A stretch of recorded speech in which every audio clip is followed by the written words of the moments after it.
হাদিস শরীফের অর্থ হযরত আবু দারদা রাদিয়াল্লাহু তাআলা আনহু বলেন, আমি রাসূলুল্লাহ সাল্লাল্লাহু আলাইহি ওয়াসাল্লামকে এই ইরশাদ করিতে শুনিয়াছি, পিতা জান্নাতের দরজাসমূহের মধ্য হইতে উত্তম দরজা। অতএব তোমার ইচ্ছা তাহার অবাধ্যতা করিয়াও তাহার মনে কষ্ট দিয়া এই দরজাকে ধ্বংস করিয়া দিতে পারো,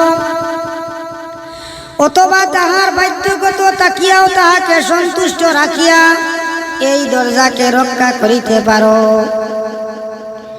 অন্য হাদিসে হযরত আব্দুল্লাহ ইবনে আমর রাদিয়াল্লাহু তাআলা আনহু বর্ণনা করেন যে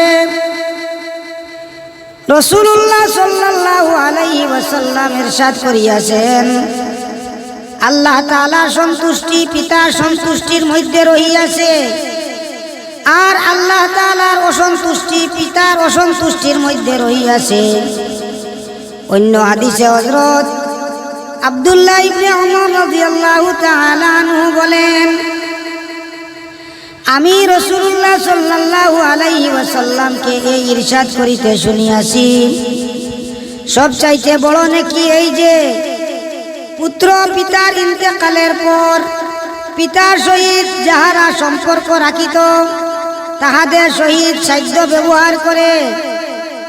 অন্য হাদিসে হযরত আব্দুল্লাহ ইবনে ওমর রাদিয়াল্লাহু তাআলা আনহু বলেন, আমি রাসূলুল্লাহ সাল্লাল্লাহু আলাইহি ওয়াসাল্লামকে এই ইরশাদ করিতে শুনিয়াছি যে যে ব্যক্তি নিজ পিতার ইন্তেকালের পর যখন তিনি কবরে থাকেন তাহার সহিত সাধ্য ব্যবহার করিতে চায়,